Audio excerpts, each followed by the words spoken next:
This is our third and final webinar on the Empowering Schools on Data-Driven Insights and AI Solutions webinar series, where we've explored how technology or how schools can leverage technology to drive innovation and enhance learning.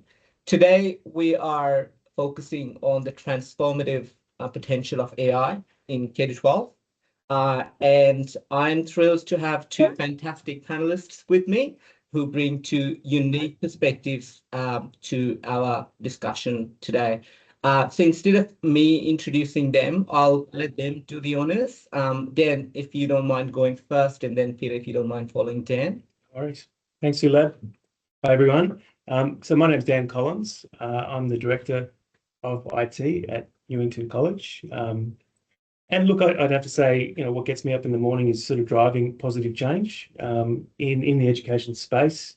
And for me, that really means, keeping the technology running smoothly, making sure it's robust and secure, and also empowering educators and students to, improve outcomes in the education space. So happy to be here. Awesome. Thanks, Dan. Hi, everyone. Peter Winnikin. I'm the Azure Education Lead across Australia and New Zealand, and love my job. I've got 3 boys of my own who are currently going through the education system at various stages, of course.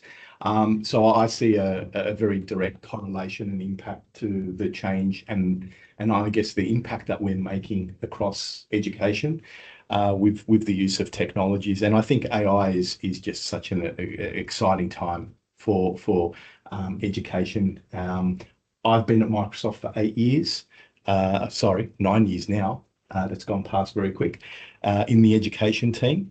I've been with Microsoft for a little bit longer than that, but 9 years dedicated in education. And I would have to say, I've never in my time seen so much change and innovation being driven through the industry, which is just phenomenal. And the change it's making to students and teachers and school administrators. So yeah, really excited to share some of the stories today. Great. Thanks, Peter. Thanks, Dan. Just a bit briefly about myself. I lead AI solutions for customers at Antares, and I also head up the education sector. So work very, very closely with lots and lots of different customers, both on K-12 as well as on the higher ed side. So really looking forward to our chat. We'll just have a chat now for those who are in the audience tuning in today. We'll see how the chat goes, where it leads us. We don't really know where we'll finish up with it. For those who are participating, this is your opportunity to participate as well and ask any questions you would like. So you have direct access to the 3 of us. So ask any questions you would like. You would also see shortly some polls coming up on your screen. So please do take 30 seconds or so to participate in those polls. We'll just get started with our chat, and we'll keep an eye on the questions coming through. So and we'll bring them along. We'll tackle them as they come along. So maybe Dan, I might start with you. Sure. Can you tell us a little bit about Newington College and what's unique about Newington in the K-12 space? Okay, great question. So Newington College is a boys' school in Sydney with approximately 2,200 students across 4 campuses. It's an old school, founded in 1863, so it's got a rich history, strong traditions, and those traditions, continue to shape its identity. Look, I'd say what makes it unique is it's a very inclusive place. Yeah. We welcome students from diverse backgrounds. Look, I'd also say Newington's always had a focus on innovation. Yeah. And I suppose that would be exemplified by an early move to cloud computing, and a culture of developing our own applications when the need arises. Yeah. And finally, I'd say, look, our big news is that from 2026 we're actually going to be a co-ed school. So lots of change at the school, and it's a really exciting time to be a part of it. Very exciting. Peter, I might ask you a question to get started as well. Can you share a bit about Microsoft's role in enabling AI adoption in K-12, and what's your vision for the future of AI in K-12? Yeah, I think as I was suggesting earlier, the amount of focus as an organisation, as a corporation, I've never seen so much focus and attention in terms of a particular innovation. And I've been with Microsoft all up for 23 years. So you know, thinking about the internet era, the desktop era, you know, this is really profound. Yeah. What I would say firstly is as an education person myself, looking after education customers and talking to educators and students, but also the technologists at the schools, we are striving to embed AI technologies into all aspects of Microsoft technology. So if we think about the broader portfolio, it's really going beyond just M365 and Azure OpenAI. It's about embedding across business applications. So if you think about the Dynamics Suite, if you look at the Surface devices as well, it's about embedding Copilot capabilities and making a cohesive experience across the ecosystem. The other thing I would probably say is, most importantly, putting students and teachers front and center. So, you know, delivering personalised learning for individual students based on content that's relevant to them, that makes sense to them. They're learning at their own pace and they feel in control, but also freeing up teachers as well. So allowing teachers to focus on the more important aspects of teaching rather than the tools and grappling with the content. Our mission statement is empowering every student, every educator, and every school administrator to achieve more through technology. So it's very much ingrained in our values and what we try and achieve and I guess achieve success for every school. Yeah, no, absolutely. And I guess attest to some of because I work in the industry so closely, and I haven't seen that massive change. I would say maybe legal is one industry I've seen also being impacted by AI quite a lot in a good way. And education is, you know, been up there. Of the amount of change I've seen in the last couple of years has been phenomenal. It's definitely exciting times. Absolutely. I've got a question to Dan, if that's okay. Dan, what inspired Newington to explore AI for education? Was it a particular challenge or an opportunity, or was it more of a broader vision that led to Newington to decide to go down this path? I'd have to say that it was a combination of all three, to be honest. You know, when it comes to specific challenges, there's you know, a huge admin burden on staff, you know, both operational staff and teaching staff that work at the school. You know, you know, a couple of years ago, you know, we didn't have enough teachers, a bit of a teaching crisis, not enough time in the day. You know, post-COVID, students with greater needs. So, you know, there was an opportunity. We thought there was an opportunity for AI to assist with some of that. So massive improvements in operations, you know, but also, you know, we also obviously saw what a game-changing tool that AI would be in the classroom. You know, helping students, you know, building tools in the learning environment. So we saw the opportunity there. And I'd say at Newington in particular, you know, we had a broader vision for its use. You know, we've got a strong culture of experimentation at Newington, and it's got a real focus. Newington has a real focus on critical thinking as well. So it sort of became a priority to explore what AI could bring to critical thinking and the potential in that space. Amazing. Cool. So they were the three. Cool. Very good. Actually, maybe I'll return serve. What trends are you seeing in how schools globally adopting AI? So there are some overarching global trends that are definitely evident across education.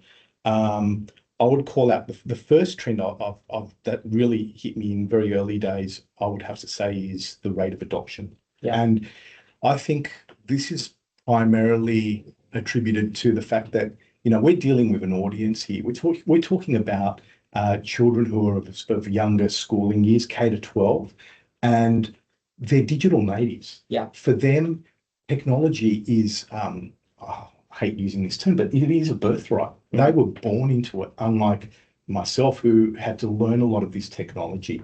So it really comes naturally to them. So interacting with AI, which as a technology is fairly easy to grasp, the barrier to entry to interact with the tools is somewhat less complicated. So that's the first trend I would call out, that rate of adoption.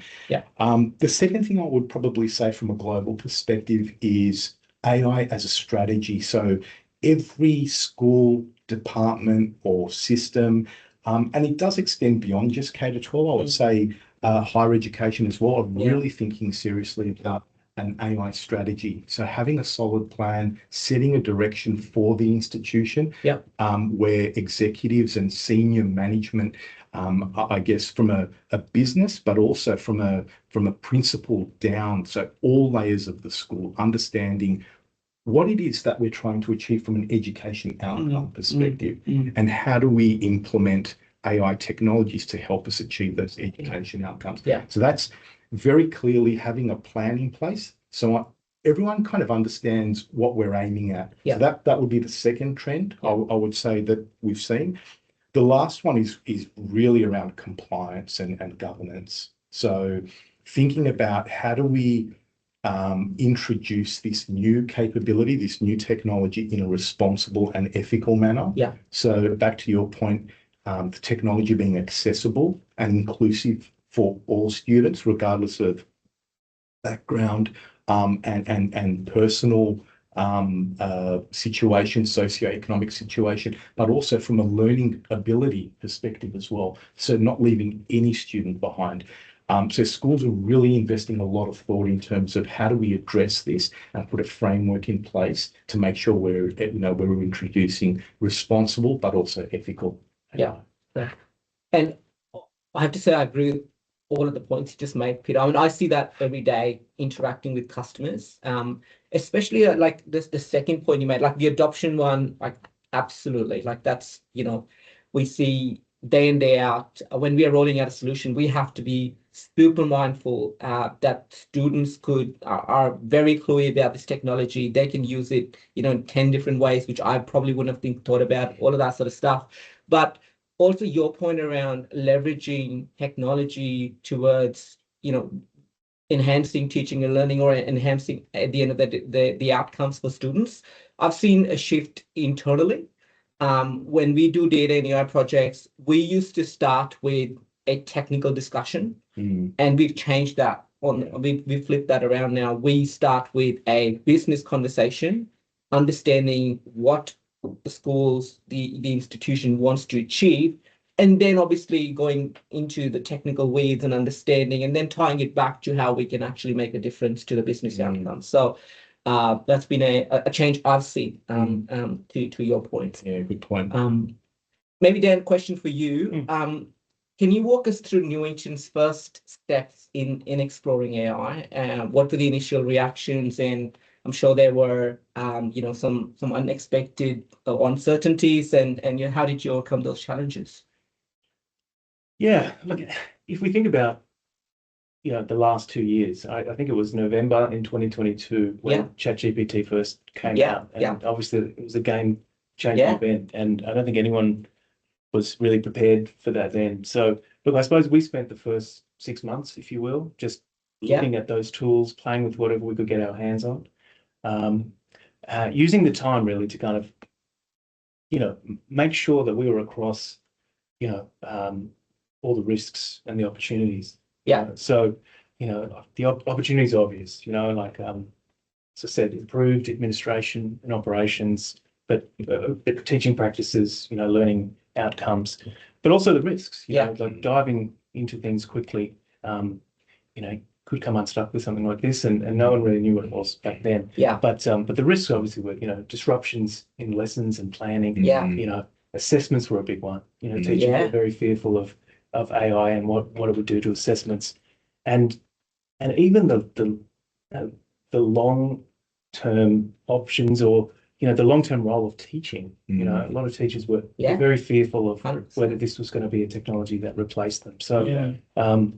So so they were the things that we were weighing up, biding our time.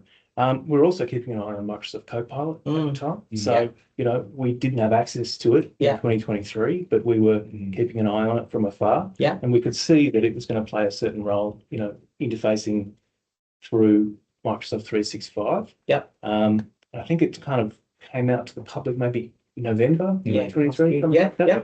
So that was so when that finally came along, that was good. But by the end of 2023, we also realised that we needed a sort of a two-pronged approach. Copilot was coming, and that was great, but we also needed to build some of our own tools, so that we could, provide AI experiences to staff in a managed way. So we could experiment a bit more within our own space. Because we saw lots of tools turn up in 2023, and it's hard to keep track of them all, and everyone's logging into different things, and it becomes a mess from an IT perspective to keep on top of. So so in terms of initial reactions, obviously it was an exciting time, but there were a lot of teachers and staff that were quite fearful. So we had to move slowly. Through those. Interesting. Peter, from your perspective, how is AI transforming education, both inside and beyond the classroom? And can you highlight any unexpected or maybe less obvious benefits that have come out of it? Let's maybe start with inside the classroom. I think probably the most profound use case has been around personalisation of learning for a student. If we take the individual student, it's really empowered a student to control not just the pace, but the level of learning as well. So the content that they're being served, the questions that they can ask to understand the relevance of the information and deepen their understanding has been profound. So in the classroom, I would say first and foremost, it's really the personalised learning use cases that have started to unravel. If I think about externally, I would have to say a lot of the communication and reporting, so giving a view back to parents, caretakers, but also pastoral care as well, in terms of how is a student progressing? So what are the underlying analytics telling us? So being able to hone in and target on effective teaching and content, and being able to feed that back into the loop, the learning loop. So that's been, I would say, from an external perspective. The big one for me as well for external is, and I wish I had this access to this kind of technology when I was going through school, 24/7, and it's self-serve. We would go home and you'd have some, obviously you'd have some homework designated and some guidance around what needed to be achieved from the homework and the work you need to hand in the next day. But for students now, the learning doesn't stop.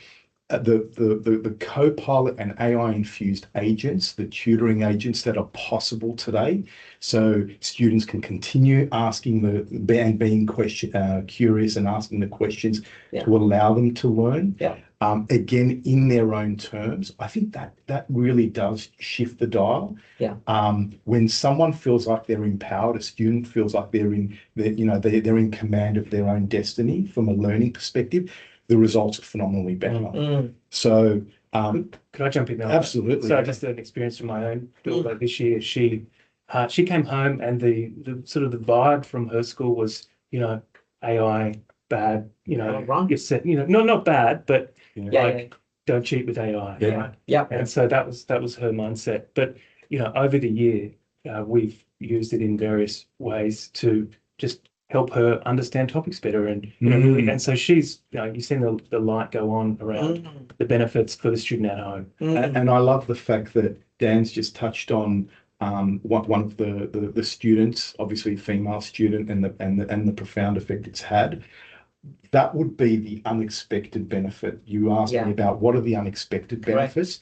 It's that gender disparity that existed prior, where if you think about STEM and the ratio of male to female students who would embrace technologies as part of their learning, undoubtedly the male cohort was way overrepresented compared to female students. So what we've seen with AI is that disparity is starting to become equalized. We're starting to see an equilibrium play out across both male and female cohort. And I think this is because it's back to that empowerment. You know, there's no judgment. You learn in your own terms, at your own time, and you're learning to ask questions and interact through that education process. And I just think female students are now, we're starting to see that 50-50 almost parity. The other thing we've also been measuring and surveying students is their confidence, but also their skill level in using AI technologies. And again, we're seeing parity of male to female representation. So these are some indicators that we haven't seen in the past, and it's so positive to see moving forward. Absolutely. You remind me of a point. So similar to my son goes to preschool, and one of the unexpected benefits I've had is he's learning Japanese, which I don't understand at all, and I've been wanting him to learn Hindi, which he doesn't understand at all.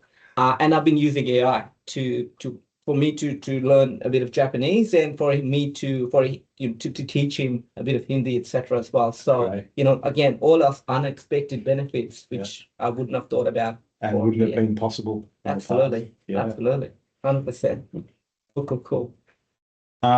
So I've got a question for Dan, if that's okay.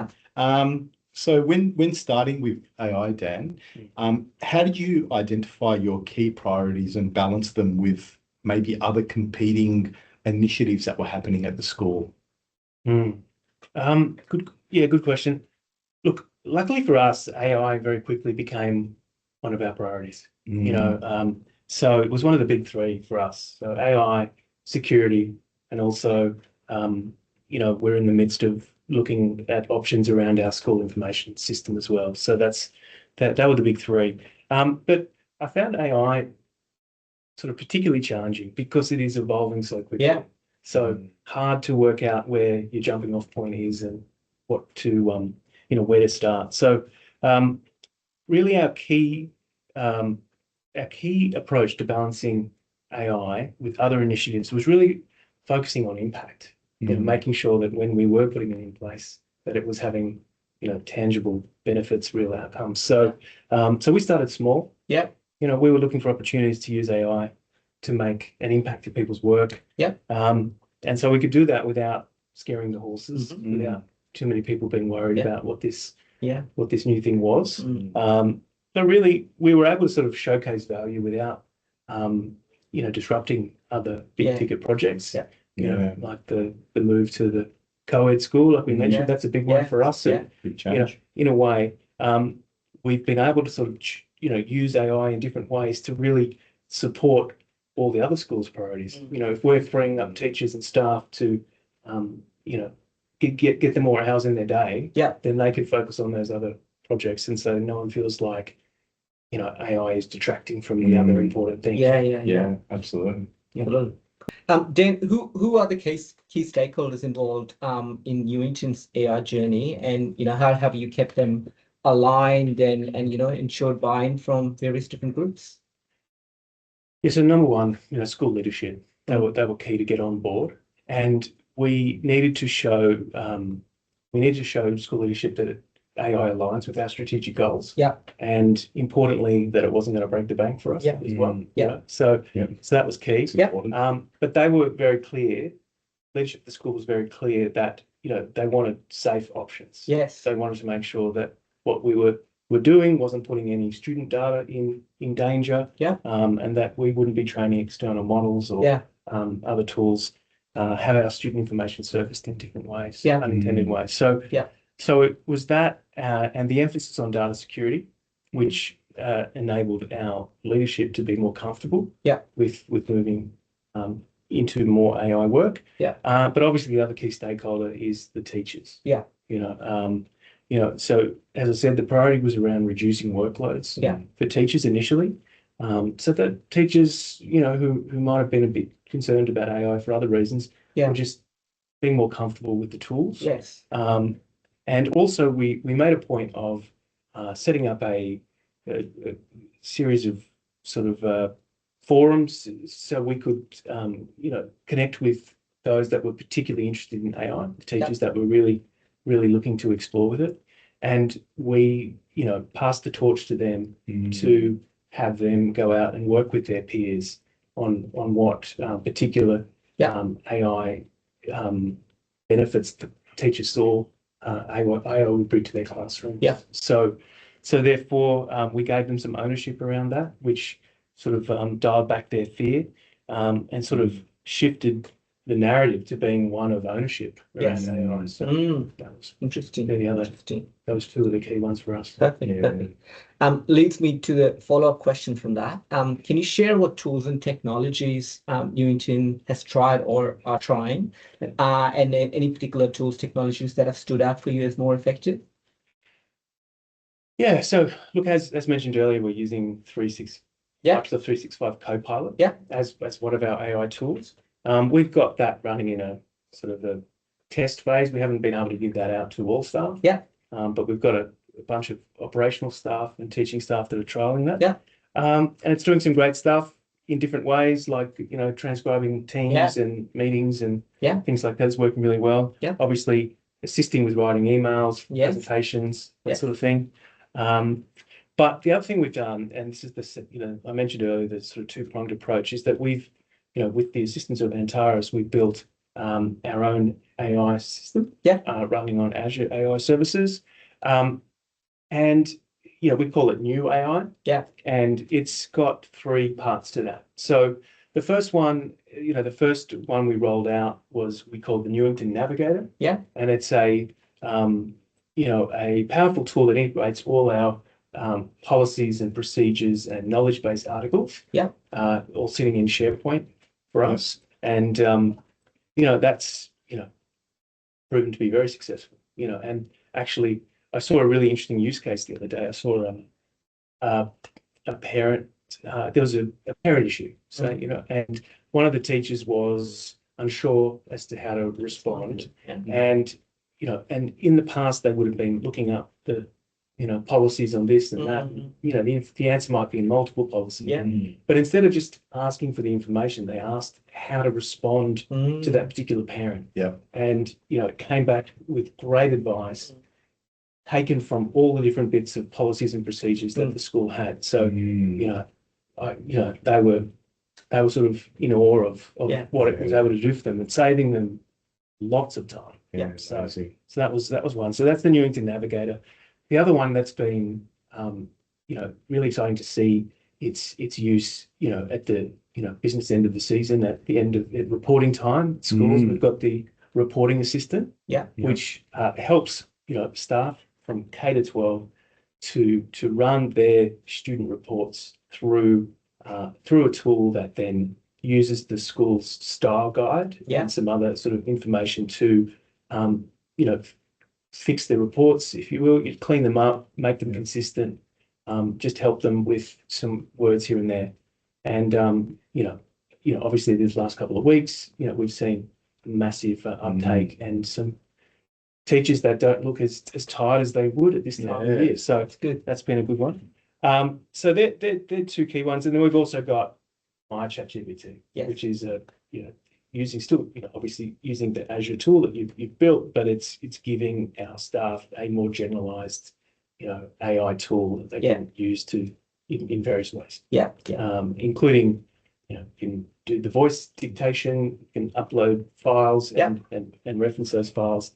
In that activity. So they're the sort of ways that we've pursued AI today. I really like the diversity of school administration and operations. So it's not just one particular area or audience that you're serving. You're really capturing a wide spectrum of personas, but in terms of use cases as well. So, and I think that's what's profound about what we're seeing with AI, or the introduction of AI at a number of schools, is the applicability of where you can slot it into various different operations and how to realize real savings in time, being able to be more efficient, synthesizing information more efficiently as well, is phenomenally, powerful. So yeah, they're great examples. Yeah, love it. Yeah.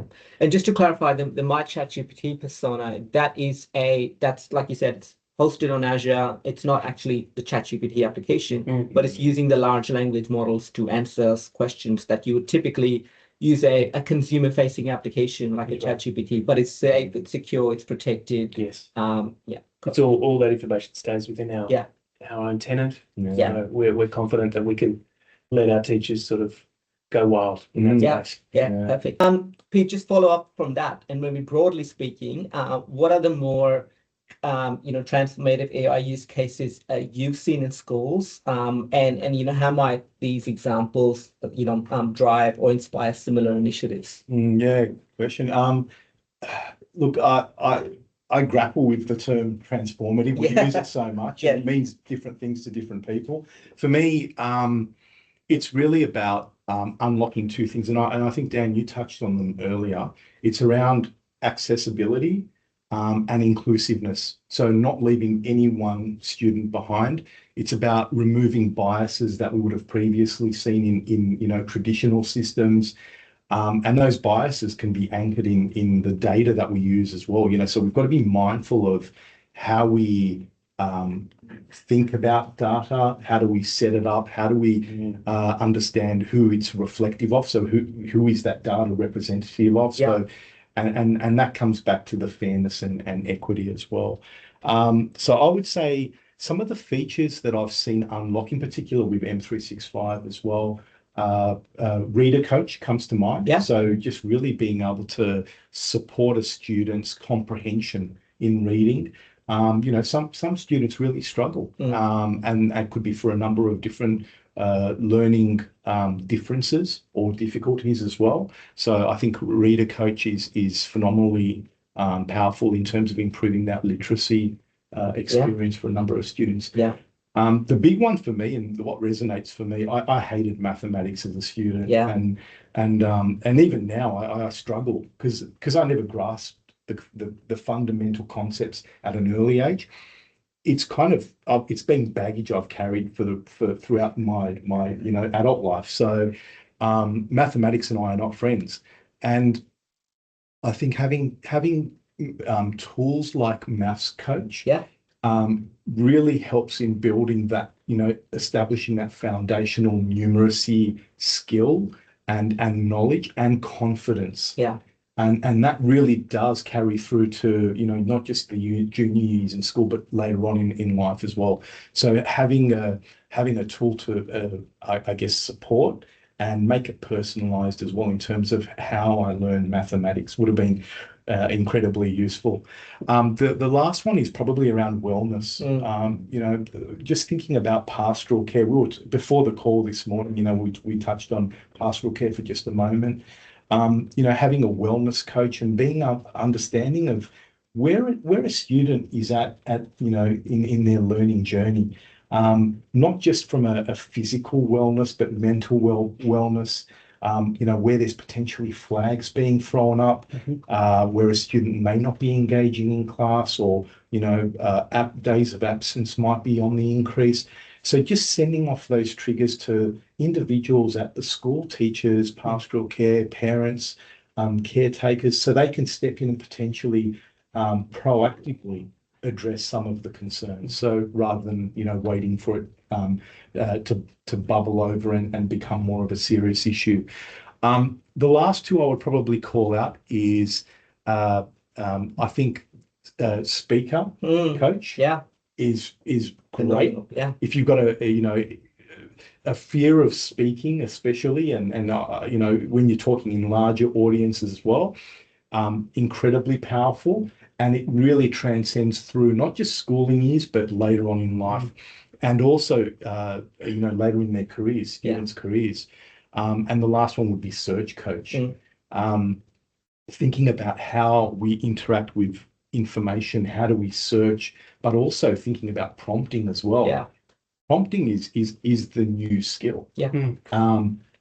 Students are moving away from learning how to answer questions to learning how to ask the right question. Yeah. And that is just so much more powerful.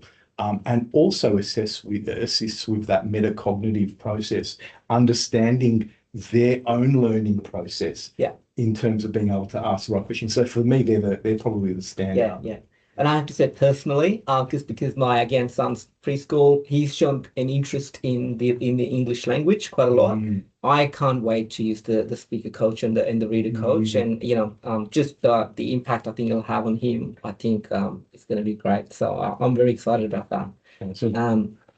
Then, from your perspective, what was the most significant aha moment in your AI journey? Then you realized its potential in ways you hadn't anticipated before.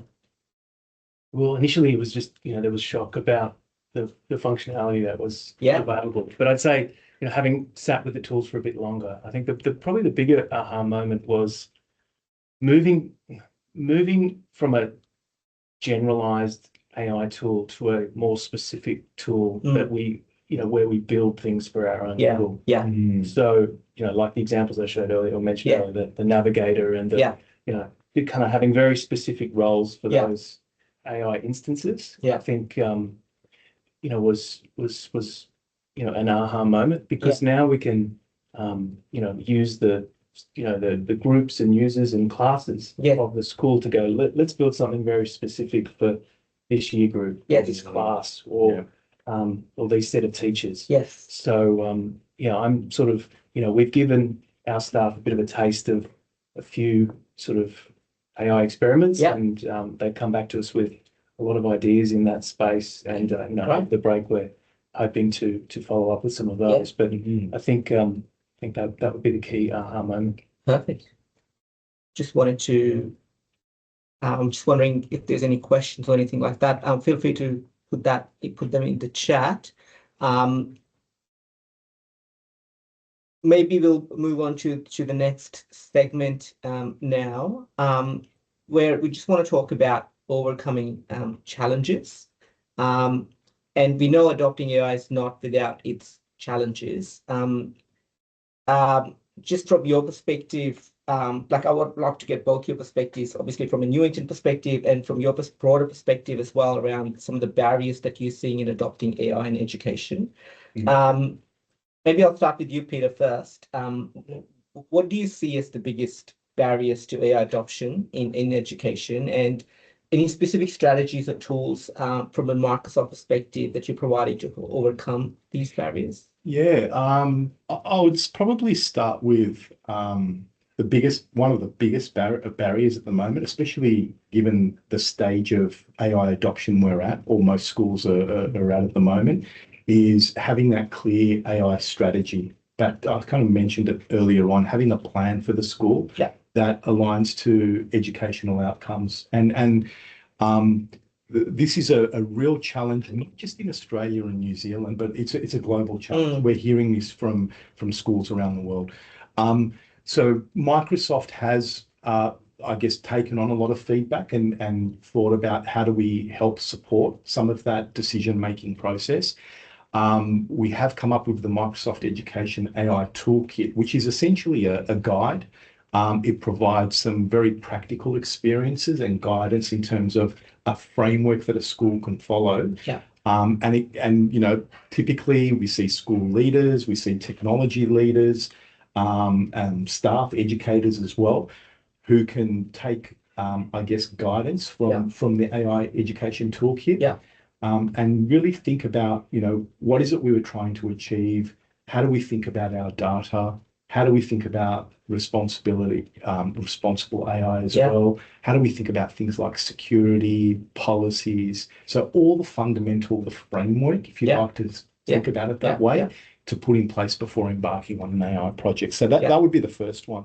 The next one would be around, another challenge would be around skilling. Yes. So, and I'll say skilling from the perspective of the teacher, so professional development being provided to our teachers, but also from a student perspective, thinking about how do we increase AI literacy, understanding of how the tool behaves and operates, and how the individual student can interact with the AI technology. So giving them the skills and the resources so that they can get educated on the use of AI as well. The last one I would say is the responsible use of AI. This is still a challenge today. There's a lot of nervousness as well. Most common reason why I see schools not embarking on the journey is that not having a handle on responsible AI. So we've come up with 6 principles of what can make up responsible AI, and that really is around fairness. So your AI systems need to be fair for all and equitable. Accountability. So people at the end of the day need to be accountable for the system. AI is just a technology, but it's up to us. We play a role in how we develop and how we release these AI technologies. The other big one is reliability and safety. These systems need to be reliable and performant. And the other one is transparency. So it can't be a black box. We need to understand what data is the AI pulling from, is the data being grounded in, how do we filter, how do we I guess tweak the AI model as well to respond in the way we expect it to respond as well. So the transparency is really important. The other one is inclusiveness. So it has to be accessible to everyone. And the big one as well is privacy and security. Huge, you touched on it earlier as well. The AI technologies can't necessarily expose information that person wouldn't normally have access to. So you don't want a student having access to, for example, HR records or finance records at a school. These are very clear-cut use cases and scenarios that need to be preserved. So security and privacy is a big one. So that would be my call outs. Cool. And the first principle on fairness, just to confirm that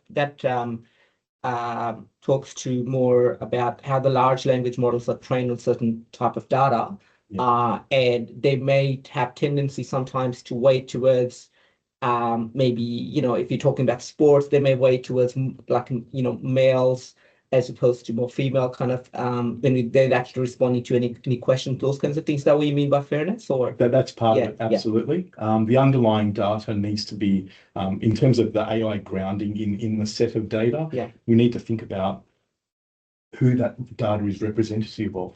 So you don't want to have bias firstly, and you don't want also only one particular cohort being represented. So the responses are skewed when the students interact or the teachers interacting with the AI agent. So these are really important things. Otherwise, the threat is you isolate, and people will not adopt because they will immediately pick up on these shortcomings. So really important from an adoption perspective. I'm just talking about those principles.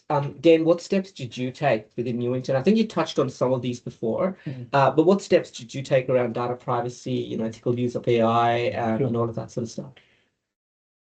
Look, I suppose we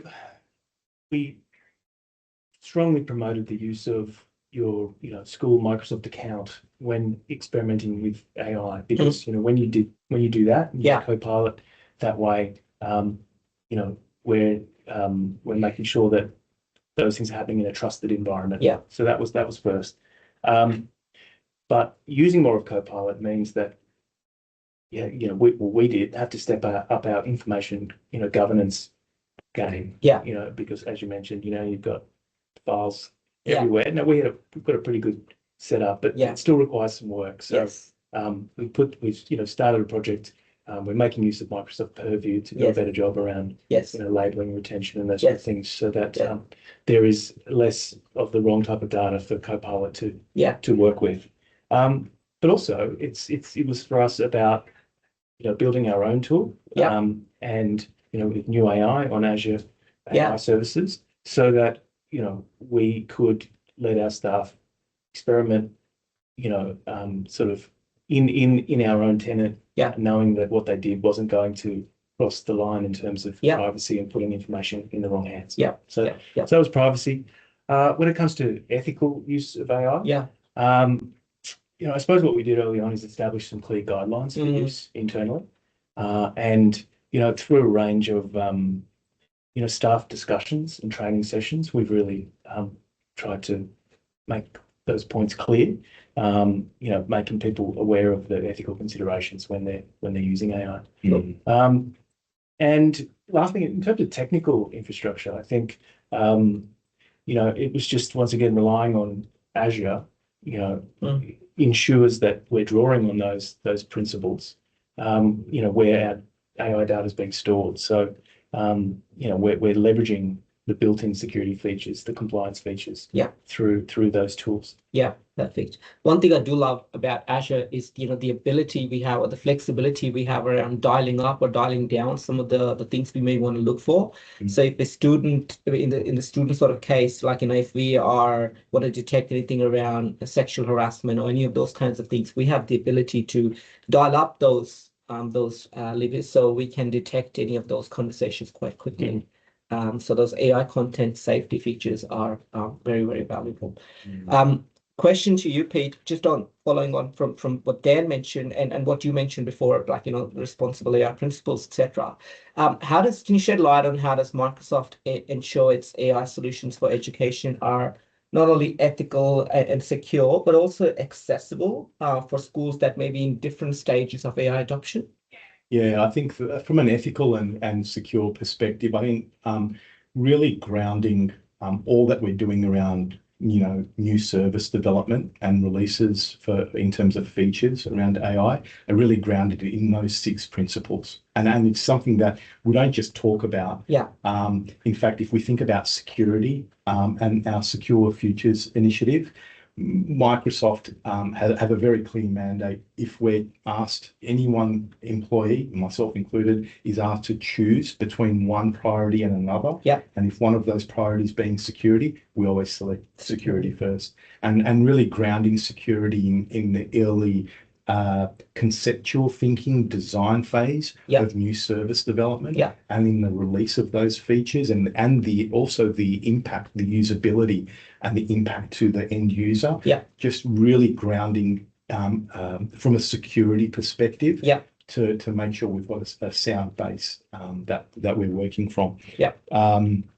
So the other big one I would say is, again, back to accessibility and inclusiveness. Some of the features that we are starting to see around dictation is one example. Thinking about speech to text capability. When you think about the possibilities and the challenges that this unlocks for some students who may have, learning difficulties or disabilities for that matter. Consider students and teachers who may not be able to type. So having that dictation capability really unlocks and enables a cohort we've left behind for so many years. The other one is immersive reader. So thinking about literacy, thinking about the text to speech capabilities. Again, the audience that assists as well. So being able to take a body of text and read that out, but also being able to take a body of text and highlight the choice of font, introducing colors to assist students who may be suffering or struggling with dyslexia or ADHD. So really, I see this with my own kids and the way they interact with the tools as well. Being able to make the learning experience more cohesive for them as an individual and who they are as an individual. So I think being mindful of that and being able to support everyone in their learning journey is really important. The last one I would call that is the accessibility checker. So when you're working in tools like Outlook or Word or PowerPoint or Excel, we create these this content, but really taking a moment to think about what is the impact to the audience who's going to consume this PowerPoint presentation or my Word document, and have accessibility checkers scan that document and make recommendations based on things like immersive reader and dictation, thinking about how do I make this content accessible for all. So I think that's really a great equalizer as well. Perfect. Just on the just digressing slightly from the things you mentioned, you mentioned about actually the speech to text feature, and it's something we've actually rolled out as part of Qbot, which is what Newington uses for new AI. And some of the feedback I've received, like I would have never thought about that. Like, I just literally yesterday, this is a non-education customer, so apologies here, but I was in a call with them and they were showing me how they were so excited how they were using this feature to write a change request. And, there is a customer who wants to use it for board meetings, for drafting notes and all of that sort of stuff. Customers on the front line, providing care to homeless people and, all of that sort of stuff. And they have to document the advice and, all of that sort of stuff they're giving. But it's very hard. Like, you do that and then you come back to the office and then actually write notes and those kinds of things. It's making real difference. So those accessibility features, while they're accessible, I think they also play a massive role in improving productivity. Yes. Which is really great. Yeah. Well, we definitely have teachers dictating school reports. That was a big win Exactly. in the last couple of weeks. Exactly. So, Yeah. Perfect. Great point. Yeah. And maybe a question to yourself. Yeah. So I'm just thinking about the partnership between Antares and Newington College. Can you tell us a little bit about some of the challenges in overcoming the adoption of AI in that project? Yeah. Look, I think we've been on this journey together. So, and we've been fortunate with the Dan, and it's very transparent. So, when Dan would hear anything or would be looking at, like he's looking at 3 different technologies, we'd have an honest chat about where we think each of the technologies sit, what they could do, etc.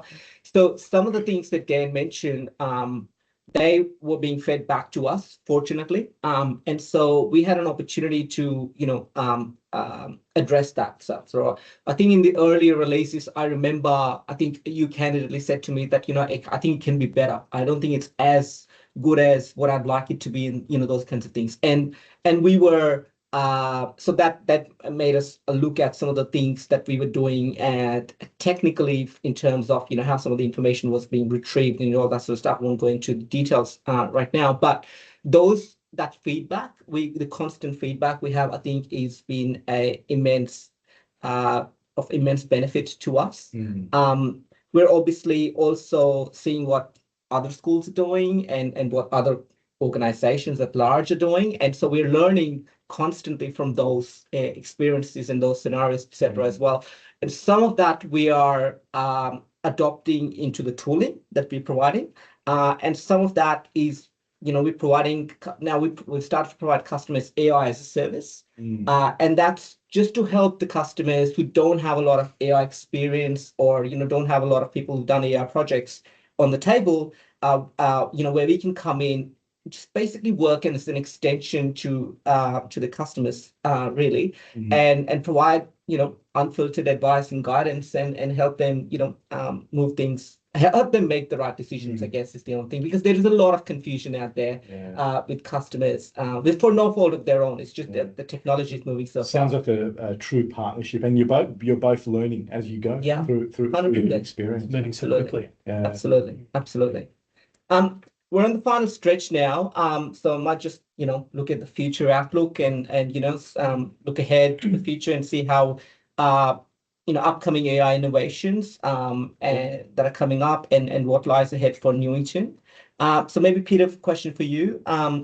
What AI innovations do you see on the horizon for K-12 education, and how will they reshape schools over the next few years? Yeah, I think we're on the cusp of seeing a wave of virtual AI tutors, so personalised tutors for each individual student. I see Copilot from an individual student perspective, enhancing their learning, but also from a teacher perspective, being able to perform some of the administrative tasks that you mentioned. It could be creating new assessments or quizzes, creating a quiz or marking assessments, for really freeing up teachers' times to be able to focus on the student. So I think that's going to exponentially, And these tutors have, subject matter expertise Yep. in biology or whatever it is. Is that what you're saying? Or Yeah, and I think that's where it really starts to open up and broaden the capabilities of every teacher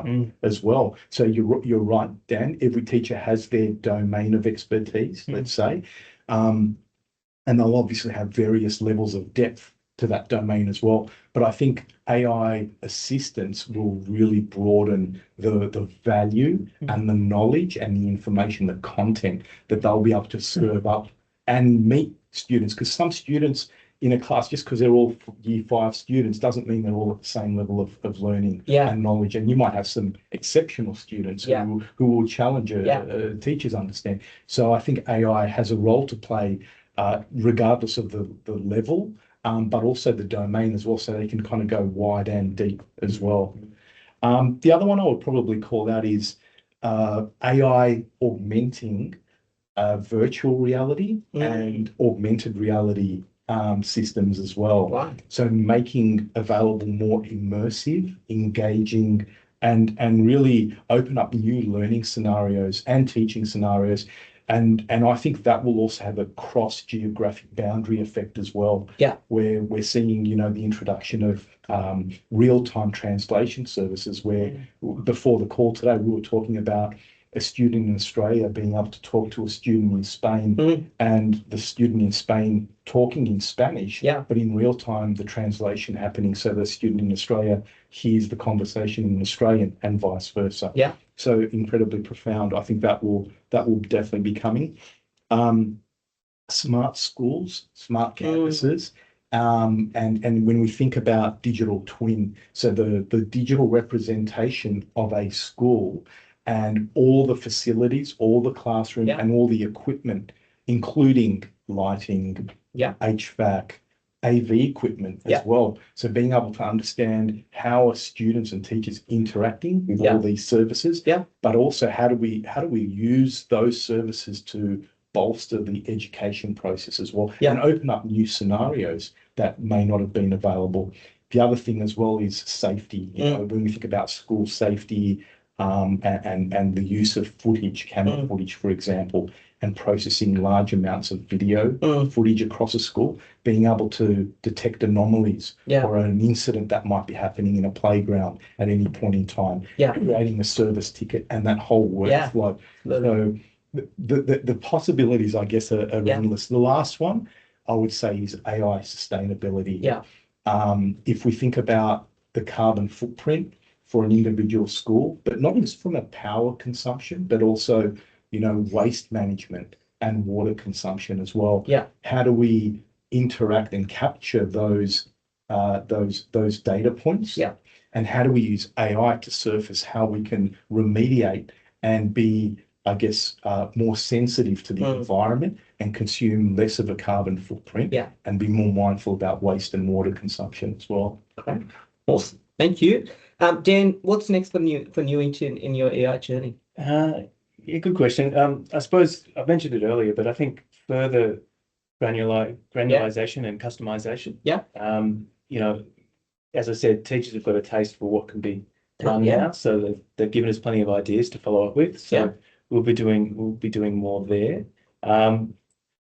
It is related to AI, but a big job for us is getting our data in order. We're not going to get the insights that we know are there unless we've got all our data exposed to the tools. So big piece of work getting that in order to make the most of what we've got. And also, as I mentioned earlier, a big SIS change for us. But I'm excited about the possibilities of an AI integrated SIS from its core. So Dynamics is one of those options we're exploring, and I just think the possibilities are looking pretty exciting if we've got our data in a system like that. Correct. The opportunities for improving workflow to start working across the data set of the school, the insights, the analytics that could help us produce. So, I think just having AI embedded in that would be really exciting. Sounds great. Amazing. We're almost out of time, so maybe final question to both of you. In 30 seconds or less, what's the one piece of advice you would give to schools that are at the very beginning of their AI journey? Maybe start with you, Peter. I think 3 points are key for me. It's a three-legged stool. It's get your strategy done right, get your school leaders behind that strategy, communicating it. So everyone's got a clear direction where they're heading. The next one would be put people front and center. Give them the training, give them the awareness, give them the knowledge, make them part of the process, the testing and feedback. And the last one for me would be probably start small. You know, go for the less complex use case, and use the audience. You know, have some power users to give you that feedback. And iterate, and before you go to larger, more complex scenarios. Perfect. Cool. Thank you, Dan. Start small is going to be my one. You know, build confidence, gain momentum. You know, get the right people on board.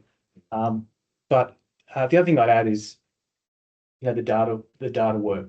Start that now. You know, because, you know, pretty soon, you know, you're going to need data in a platform that can get these AI insights. So 100%. You know, and it's not work that happens quickly. So, you know, if you've got to change systems and things, let's get onto that now. Absolutely. Cool.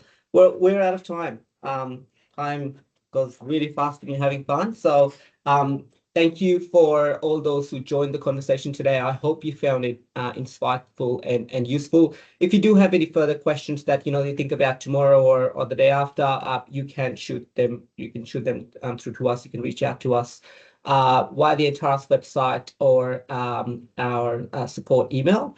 Thank you, Dan, and thank you, Peter. I'm sorry, I've got the names mixed up. Thank you, Dan, and thank you, Peter, so much for you know, participating, taking out the time, and more importantly, sharing all the valuable insights. We really appreciate it. Thank you. Thanks for having us. Thank you. Cheers.